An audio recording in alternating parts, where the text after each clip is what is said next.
Actually, I need a pillow for support. I want two because I want to hide my body. Ow. I feel like avocado. It's not a great way to start a podcast, is it? Hello there. My name is Sam. You guys know me as Merpy. When I was on drugs, I don't know if I'm allowed to say that. When I was doing not so great things to myself, I wasn't particularly focused on having a creative outlet. Sometimes I just happened to have them. Some of that was just being an addict, but some of that was also just having ADD, where you see a butterfly and you run around, you chase it, and then you eat your booger, and then you realize you didn't do your homework, and then you're just like, sure, I'll do that tomorrow, and then you scratch your butt like a monkey, and you fall asleep. So I get off of Adderall, which was my favorite drug, soulmate, loved her. She was great for what she did, and we had to break up. And I miss her. Pretty shortly after I get out of rehab, I'm entering a partial hospitalization program, which leads me into IOP. And the minute that they give me just a hint of freedom, I decide to start drinking again, which becomes a habit that I could not kick. Partying on the weekends, and I love to drink, and I love the way I feel when I'm drunk, even though I'm blacking out and I'm still making terrible decisions, and I'm really hurting myself and falling on tables and floors and waking up with bruises and projectile vomiting and crying and, you know, all of the fun things that come with getting drunk. when you say it like that, no, that sounds fun. But at the time, I thought it was great. And although alcohol was probably the most destructive thing in my life, for some reason, that was the one thing I just wasn't ready to give up. Because I'm working a lot and I'm trying to make money, I never was a financially driven person. I always just wanted the bare minimum amount to get the things I needed. I wasn't particularly focused on paying bills or moving out or I guess like having much of anything. Like I probably wore 3 shirts that were constantly in rotation, which honestly, I was really being environmentally friendly, I might add, but I digress. I start the podcast. We call it Hangxious. I'm still drinking a lot. So at the time it was very fitting because the idea of the name was that I'm making these regrettable decisions every weekend, and it'll be funny to talk about on the podcast. Since I was a child, I've always had lore. I would meet people going out, and they would come up to me, and it was like they also knew my lore. They didn't have to spend time getting to know me. It felt like I was connecting with these people, and it was so fun for me. It was so nice to feel like people liked me and my personality. Karina and I especially, that year, like we were doing everything together. Like we were working out together. We were hanging out all the time. It was like, it just made perfect sense that we were doing a podcast together, especially that first year. The downside to doing it though, unbeknownst to me, it is super time consuming. It takes probably an hour to set up. You have to get ready. Karina didn't have a car, so I have to like drive to go pick her up, take her back to my house. All the technical aspects have to get fixed. So I would honestly say it was like 3 hours built into my day, just getting everything set up and taken care of before we can even hit record. Then we're filming for roughly like maybe an hour to 2 hours. And then after that, like I have to take everything down because at that point we were literally in my bedroom. So I had to like disassemble everything because it was in just a tiny corner in my room. Loved doing it, but I would actually argue that it was around 20 hours a week spent total. It just took so much time, and it really burned me out really bad. Some weeks we would have better editing because I would be in a better mood, but then other weeks it would be like we just have bare minimum editing going on. I would have weeks where I was like, I cannot keep doing this. And then we would take weeks to upload. To be fully transparent, we're not making anything from this. If I met the right people that could help, that's fine, but I just haven't, unfortunately.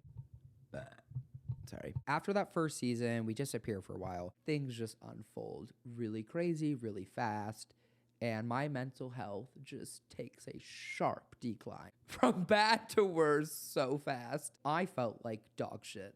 At the end of the first season, I get sober. And then there's like the first 6 months of that. Then all this other bad shit starts happening in my life, like my ankle surgery, my ex-boyfriend moving out. He starts sleeping with my former best friend. I beat this guy up. And then it's like just trying to piece my life back together. And I just felt like the podcast was, I mean, honestly, like respectfully, I was like, I just have lost any fucks about any person that's asking me where an episode is, because to be honest, I am like, I am gripping on to the sides of the earth like my life depends on it. But what ends up happening is my life does get better. I am back in school. I'm actually at ASU. I joined a comedy group there. They do improv and sketches. They do digital shorts. I'm working 2 jobs. I'm like a year and a half sober now from literally everything. And I've healed a lot from my previous issues I was going through. A couple months ago, I start thinking about how I want to get back into podcasting, but I was trying really hard to figure out how can I start podcasting? How can I legitimately start this again in a way that's healthier for me, doesn't cause as many problems in my personal life, and also leaves me still feeling creatively fulfilled and also still remains entertaining and the substance of what makes this podcast so fun stays intact. I'm definitely not trying to wield this around like, you guys better not fuck with me because I have a podcast. Like, okay, relax. 20 people are watching, you know? I definitely don't want people to feel like they have to be scared of me because that's not my goal in life, is to make people afraid of me.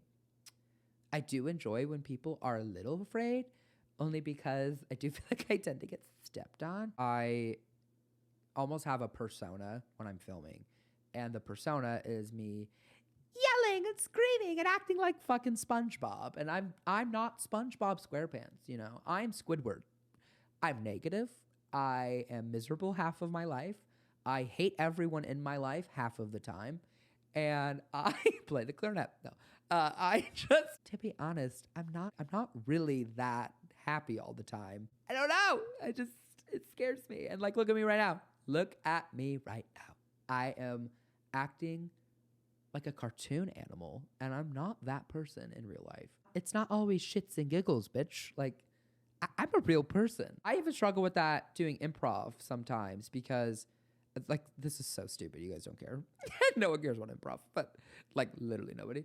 But I mean, to be honest, like in improv, for example, sometimes you start a scene and people get so caught up in being funny that they tend to skip over the narrative building and the creating a world before they jump into being funny. Allowing myself the ability to not always be screaming and yelling and trying to be funny, because sometimes life just isn't fucking funny and it's not fair, and that's okay. I just want to hear myself talk. Like, is that a crime? So talkative, and I have nowhere to put it. I do kind of want to plug my laptop in though, because if it dies, I will fucking kill myself. So give me a brief minute. I'm back. I want to just kind of briefly touch on some questions and concerns that I'm sure you, the viewers, have. If you guys don't like that, then like, okay. You guys are my non-consenting therapist. So, okay. Let's just go over some of the things that I am sure you guys are wondering. Where is your best friend that you've been doing the podcast with this whole time? I just have to shower and put a t-shirt on. I didn't even do that much for today. But from Karina's perspective, it's like 3 hours of getting ready when she's getting off of work. So she's already kind of tired. Then she basically puts herself into drag, and then she shows up here. And sometimes her and I just aren't in the mood to film with each other, let alone film by ourselves. And it's just coordinating 2 schedules all the time. And I think that she would get negative comments sometimes. And I mean, honestly, I think that it's just kind of like misogynistic a little, because obviously what I loved about her is that she's so funny in herself. I mean, I'll take accountability. I probably wasn't painting her in the best light sometimes, but I can see how when she'd get negative comments, it affected her, and she didn't want to continue to be so vulnerable and share things. We're not getting paid. This is literally just a hobby. The beauty of having a hobby is you can put it down and pick it back up later on when you're in the mood to do it. She is still my best friend. I love Karina. We actually really are in a really good spot with our friendship. I feel like having us doing it together could disrupt how well our friendship's actually doing. We were fighting all the time. And it sucked because I love her so much, so deeply, like a sister. And I hated that it felt like we just couldn't get on the same page about things. If you notice the wall behind me, yeah, that is like, we're in the guest bedroom of my home. That has been staring at me in the eyes for almost 9 months, because I was like, why do I have a fucking podcast set and I don't have a podcast. Like, that's crazy, right? It felt like I was her manager, and I am not like the kindest sometimes with my moods. And so, like, there's a reason I'm not the manager at your job. I probably will just come across like a dick. And some of that is just figuring out boundaries and establishing boundaries. And then some of that is just sometimes I'm just being an asshole. And I just needed to probably eat. Yeah. And I would love to eat right now. The big elephant in the room is that Karina and I are still friends. I love her so much. The name is still Hangxious. And if anything, it just might have a different vibe going forward. I totally hear you. I see you. I believe you. I validate you. This episode is not particularly the funniest. And that's because, like, I can't always be fucking funny. Like, I'm not a clown. I'm a person. It's just so stupid. Like, why do I have to tell you that? You know? I feel like I don't want to. What am I even in the mood to talk about, to be honest with you? Tik Tok Interviews. Karina and I are no longer doing the podcast together. However, we're actually doing TikTok street style interviews. You guys are still going to get content from us. We're going to be interviewing people. We already did some interviews. We got some crazy responses. Some of you guys are sick, twisted, and deranged, and some of you are boring and flops, and I hated that so much.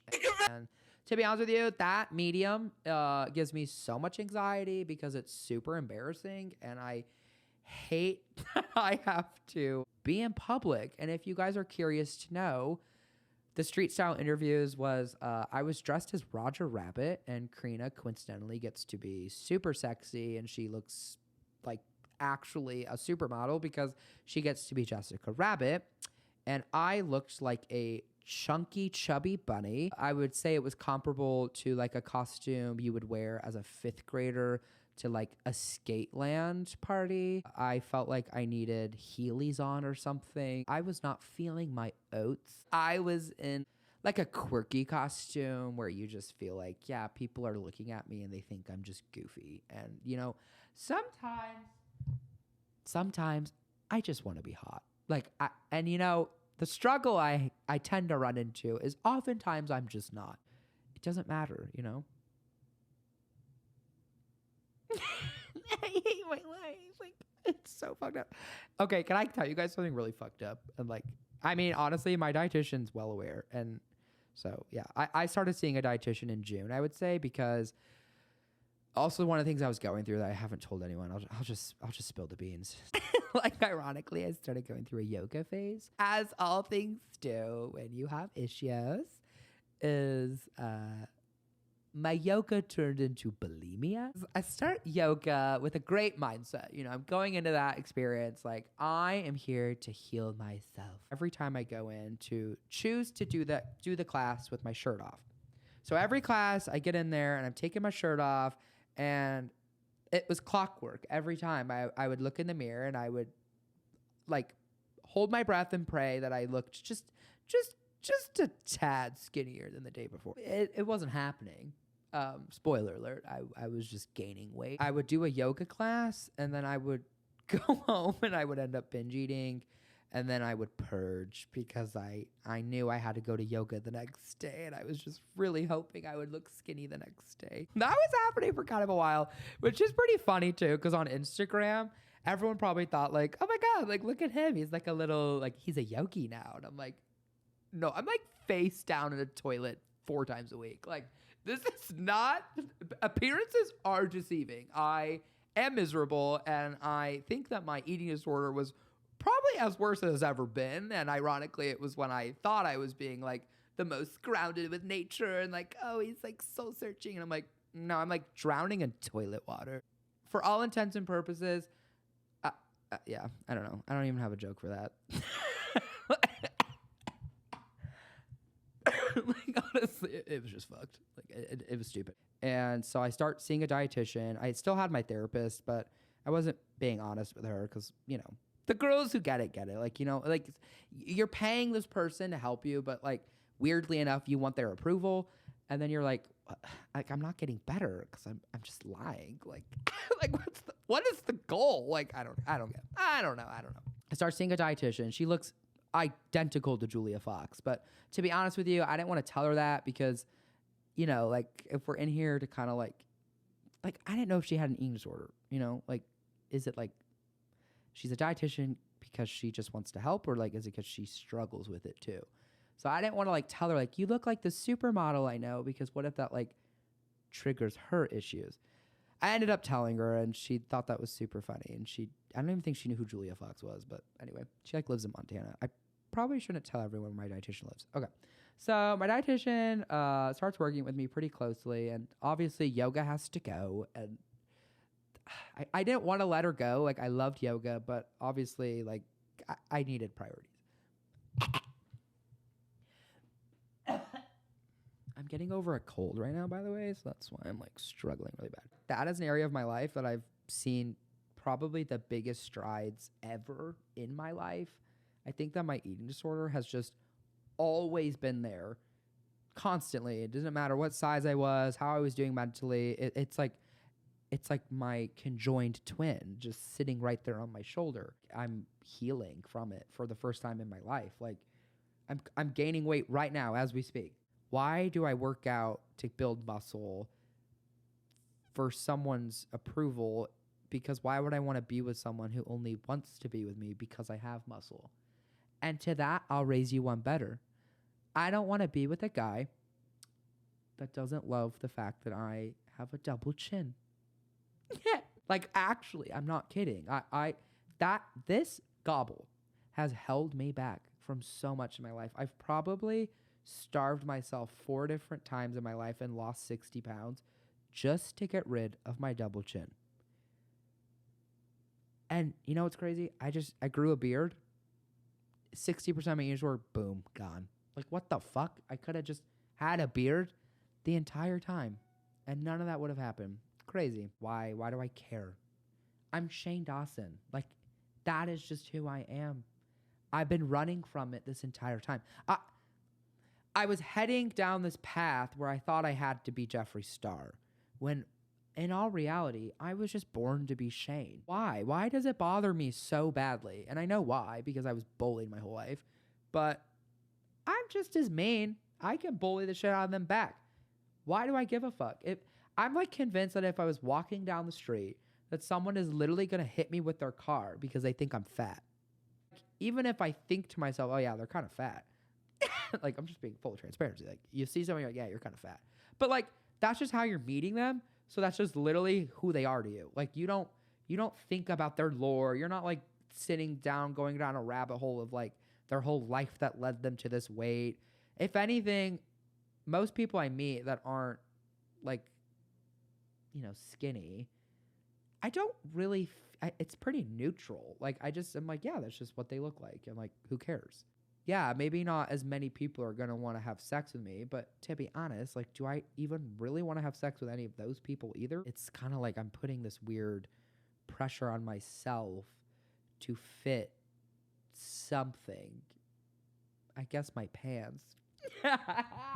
But like, I just got to get new ones, you know? That's my new thing. I'm using Temu a lot. And to be honest, I don't want to hear it from the comments because, look, girl, like, when your weight fluctuates as much as mine, I literally cannot afford to drop a stack every time I gain 20 pounds. Like, I just need to find some basics to wear to work in school.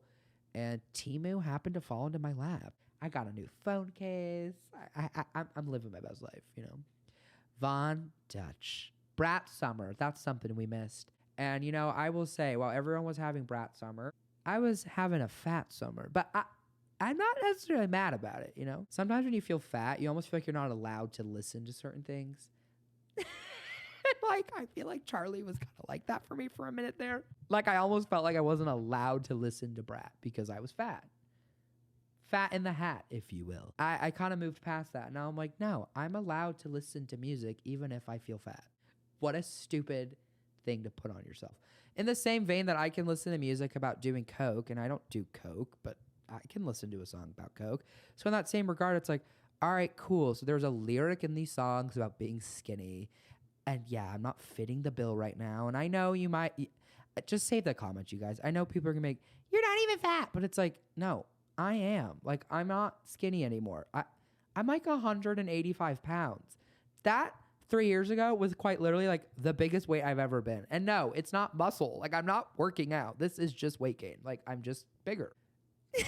Like, I feel like, I don't know, like, you guys are my friends. Like, I feel like I should tell you guys stuff like that. I don't know. Maybe I shouldn't, though, because I don't want people to hear that number and get all triggered. I don't need, like, ED Twitter and a shame spiral about it. Imagine I go viral on ED Twitter. Like, they're all, like, posting me. Honestly, maybe my life goal should be, like, I want to be someone's fat spo. You know, when they, like, post fat people and they're like, oh, my God, like, I don't want to look like that. Like, honestly, post me. Just post me. I fucking dare you to post me, and I will laugh in your face and eat a cheeseburger while I do it. And I'm not saying this to be mean to those people either, because I know it's insidious. I know it's fucked up. If anything, I feel it on both ends, and I do encourage anyone who has an eating disorder to get professional help. And to be honest, it didn't take much for me to get better. It just a couple sessions with my dietitian, and she really got my head on straight, and she's really helped me improve a lot. I will say I get mad at her sometimes. I will show up to an appointment and be like, like, I hate you today. You made me fat. But like the beauty of it, she just receives it, and then we work it out on the remix. Which brings me to my next point. That Lord song with Charli murdered me, because yes, I too have always been at war at my body. And on another note, I also lost weight and then gained all of it back. So I love Lorde because she always makes music for ugly girls. And I've always not felt particularly attractive. So I kind of love that for me. I feel like she, like, that's no shade. Like, I'm not saying Lorde's ugly. I think Lorde's really pretty. But what I love about her is she doesn't make music, and it's almost like the complete opposite of what you normally are hearing. You know, like usually in songs it's like, we're sexy and hot, and we're so sexy, and everyone wants to fuck us. And then Lorde's like, I'm an ogre and I'm not pretty, and like I kind of like wish that people liked me. And I love that, because that's literally how I feel always. That's actually my entire brand, is I'm like, yes. Yeah, that's just what I've been up to. And I don't know how much of this I'm going to end up putting in. I'm voting for Kamala Harris. I don't know. I fucking hate talking about politics, and I hate talking about politics in general, especially online, because I feel like it invites so much discourse, and so many people just get mad at you and they want to argue about it. And that's why I tend to just avoid doing it as much as I can, unless I feel super compelled to sharing something. But I don't know. I'm voting for Kamala Harris this year. I hope you guys are voting. I don't know who you're voting for. I hope it's not for the other one, but if it is, you know, I'm not going to judge too crazy hard. If he wins, there might be some rioting involved, but I shouldn't probably mention that. But yeah, so that's where I've been. That's what I've been up to. And I hope you guys love this episode. And I hope you guys understand everything that I've been going through, where I've been at. I hope you follow our new TikTok. Like I said, I'll have that linked down in the description so you guys can take the chance to go watch it. And yeah, leave us some support on that account, because if you do love seeing Karina and I together, that's going to be where you're going to see us now.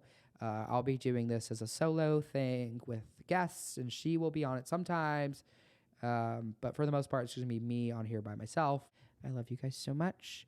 Please stay tuned for next week. Hopefully I will be funnier, but obviously there's a lot of niceties involved with reintroducing myself. And here I go again, fucking repeating myself. Bye. Bye, Queefies. Bye, bye, bye, bye. Bye. Bye, Queefies. Bye, Queefies.